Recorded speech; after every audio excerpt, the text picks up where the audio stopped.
Neil from Portland Reserve in Kent. And who have I got with me today? On my right, I've got a very experienced wildlife photographer, Neil Aldridge. Hello, Neil. Hi. And to my left, I've got Simon, who's one of the park rangers here at Portland. Now, I'm sitting not in a sandpit, but I'm actually in a meerkat enclosure. Can you tell me a little bit, Simon, about the other animals that you've got here at Portland Reserve? Well, here at the reserve we're quite lucky. We have one of the largest collections of rhinos in the world outside of Africa. We've got the largest collection of gorillas in the world outside of Africa. We've just had a baby gorilla about 2 months ago. We've just had a baby giraffe in the last week, so it's very nice to be able to see that. Congratulations. We've got baby polecat kittens and birds. We've got baboons, all sorts of primates. Lots of them. That's amazing. Now, I find that when you come to places like this, obviously people want to get really good photographs. Where do you find the most popular animals are and that get people to get cameras out and to snap away? The gorillas are really popular. I mean, we've got big open top enclosures so they can see them really well and they can natural environment almost. We've got big silverback cherries. We've got our African experience where you can go out and see like giraffe and wolves and stuff and it's 110 acres, so it's really easy to sort of see them in a natural environment. Yeah, that's great. And I think when you come to places like this, it's really nice to see animals in habitats which are very close to their own, as close as you can out in the wild. But that also poses quite a few problems because obviously they can roam around wherever they want. And you've got years of experience taking wildlife photography pictures. I've got quite a lot of experience, but it hasn't gone so well for me, unfortunately. And what is it that makes it quite difficult to take pictures of animals in particular? Well, as we're seeing with the meerkats here at the moment, they're quite unpredictable and move around. As a photographer, that's a great challenge, of course, and I've actually got 4 pets at home, so anyone out there who's trying to take good pictures of their own dogs and cats will know that it's never actually as straightforward as you'd hope it would be. And when you actually take that out into the wild and you try to take pictures of untamed wild animals, that challenge is even greater. But like I said, certainly for a photographer like me, you enjoy the challenge. Yeah, I kind of second that. Sometimes I find it a bit too much of a challenge to enjoy. But I spend a lot of time out in the jungle and a lot of my pictures have been rather blurry over the years. I'm hoping to pick up some good tips from Neil today. So Neil, we've got a camera here, so that's the Xperia X. Now apparently there's a few functions on here which make it really good to get pictures of animals. What are those functions and how do they help? Well, the main function is the predictive hybrid autofocus, which is new technology which really takes a lot of the legwork out of getting really great pictures of animals, particularly animals that are moving. Really what that means is that it's easy to select your subject in the frame and the camera will track that subject as it moves and keep it in focus, really just leaving it for you to just snap away and get really good pictures. So it really just makes it very easy to get good quality shots. I'm so sorry, the meerkat just climbed all over the cameraman. We're live, it was on my lap the whole time before that, but it's obviously done with us now. So basically what you're saying is, for somebody like me, I could actually get some quite good pictures. Yeah, even you could. And what I'm going to do now is show you how. So while the meerkat comes onto your lap and takes... Oh, no, back come to on you, to me. you're not going anywhere. I know. I'm actually hopefully going to move over here and find some of our other meerkat friends. And if they hold up their end of the bargain, I'm going to show you just how to use that predictive hybrid autofocus. And we've got a meerkat over here who's just sticking his head out. So what you'll actually do is press on your subject. You'll see that that yellow box there comes up in the frame. And if that meerkat was to run around and move about, that yellow box would follow him, leaving you free just to take pictures, snap away, and really you'll miss nothing, and it makes it really easy to get beautiful pictures. So there we go. And I'm going to move back here and try not to stand on any of our furry little friends and pass on my phone back to Do you. not sit on the meerkat. Oh, there we go. hello. It was underneath it. It just gave a little chirp going, thank God Neil's back. You seem to love be the animal Doolittle here, but never mind. Can I just ask you again, Simon, just a little bit about the animals that are here. What's your favourite animal? My favourite animals are the primates. I love the small primates, stuff like the drills and the baboons. There's just so much going on, so they're just fantastic. Amazing. And what do you find exactly for, when people are coming in to take pictures of things, what do you find they tend to focus on? They like the big enclosures. So this year we've got brand new bears in, so we've got spectacled bears in there in one of the biggest enclosures in Europe. So they go there and see that and to sort of take a bear that's looking in its natural enclosure. You can't beat that, really.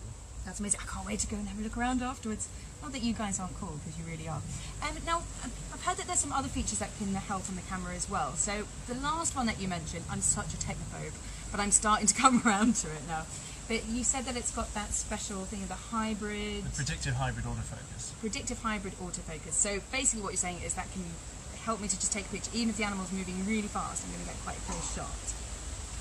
The meerkat just sneezed. Absolutely. So it'll actually predict the movement of your subject and help you. Hello.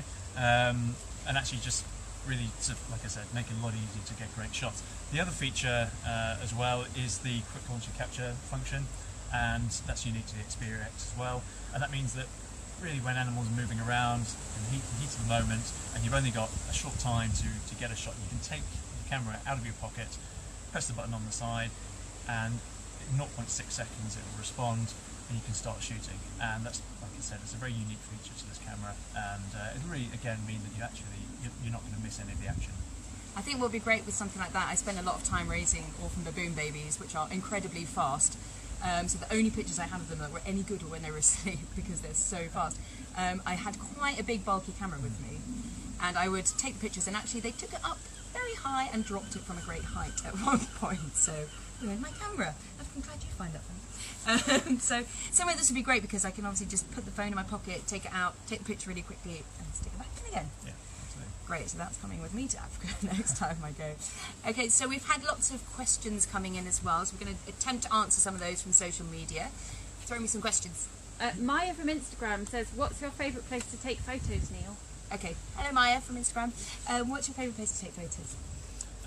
Botswana is definitely my favourite country. I was very fortunate to grow up in South Africa. Me too. And spent a lot of time there. Lucky to actually spend some time with meerkats in the middle of the desert in Botswana, but also recently working with rhinos, helping a project there to bring rhinos back to Botswana. It's a real pleasure to work there, just because not only is the wildlife fantastic and the people are wonderful, but also just some of the wildlife laws and protection laws just helping to keep these animals safe. It's a great place. It's a real pleasure to work there as a photographer. Yeah, I think when you can involve that with conservation as well, it really hits home for everyone and get good pictures of what the work out there, what's happening. I was actually talking to Neil before we went live about a moment you had with a meerkat, which was rather special. Would you like to explain what happened? Well, there's not many trees out there in the middle of the desert, so one of the meerkats that was on sentry duty, that while the others were foraging and looking for food, it was looking for a lookout post to try and find maybe some predators that would threaten the rest of the family. And it saw me sitting there with my camera and thought, well, he looks quite tall, I'll go and stand on top of him. And there was nobody else around to take a picture of the moment. I did have my camera on me. Well, no, literally, it was just a case of hold the camera up and take a selfie effectively, and luckily it came out. So did you basically start the selfie craze? Is that what you're trying to tell me? I think I can probably take some credit for it, yeah. You do look a lot like a tree as well, so weathered and wise. It's only because I'm jealous that you had a meerkat in your head. Well. You know, that's not very fair at all. So, Simon, can you tell us a little bit more about meerkats now we're on the subject? Well, meerkats are fantastic. Like I say, they're great little animals. They live in like sort of big groups, family groups. They have sanctuaries out there. They're actually great at keeping sort of other animals aware of what's going on as well, because they have these sort of like outposts, and can actually sort of do their calls, and then other animals can see if predators are coming in as well. So That's they're great. amazing. And I like the fact that they're called a mob. Exactly. Yeah. A mob of meerkats, and to be honest, they have mobbed us quite a lot.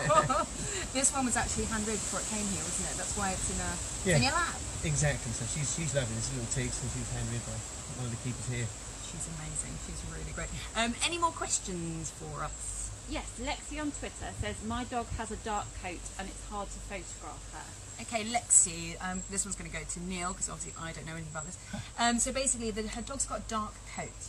How can she get a good photograph of the dog? Well, I've actually got the same problem. I have a black dog who I love dearly and I love photographing him, but it can be a real challenge. And one of the things that I use on this camera in particular is the HDR function.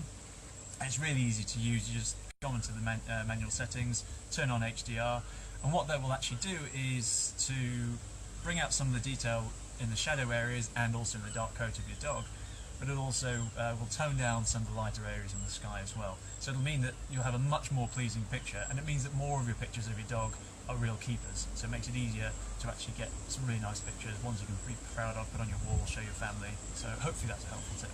That's amazing. It's really great for me. My brother's got a black cat. And I remember taking one in the garden, and it literally looked like the Beast of Bodmin. It was just this kind of blurry black figure. Have we got any more questions? Yeah, John on Facebook wants to know which is the most challenging animal to photograph. Okay, so the most challenging photograph that you've had to get of an animal. African wild dogs are pretty tricky. They're my favourite species by a long shot.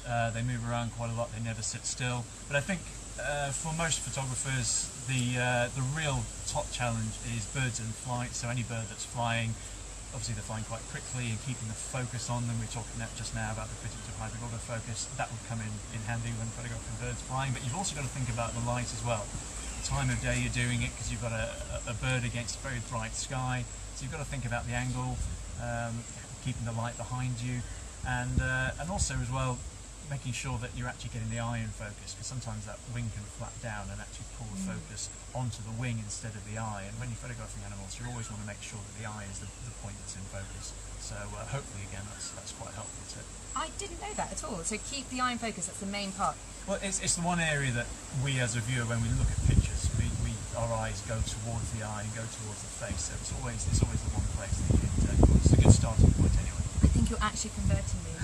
I'm starting to want to learn technology and tips for technology, not just fluke it when I go out there. Okay, so that's all the questions. Thank you so much for the questions coming in to us, and we've had a really great time here at Port Lynn. And what I would suggest to you is we're going to upload these photos onto Facebook for you to have a look at, see what we've captured today. I might even have a go myself, see if I can beat you. And we can also hopefully help you to win an Xperia X camera phone. So what we're going to do is ask you guys to take a photograph, post it onto either Twitter or Instagram with the hashtag Xperia Animals, and you've basically got until Sunday to get that in, so you can find the full terms and conditions on our Instagram. So good luck with all your photos and all your snapping away, and one of you's going to win one of these bad boys. So thank you very much from us here at Port Lynn, from Neil, from Simon, from me, Christy. Thank you so much, and from the Meerkats, and thank you so much for staying tuned with us. Bye bye.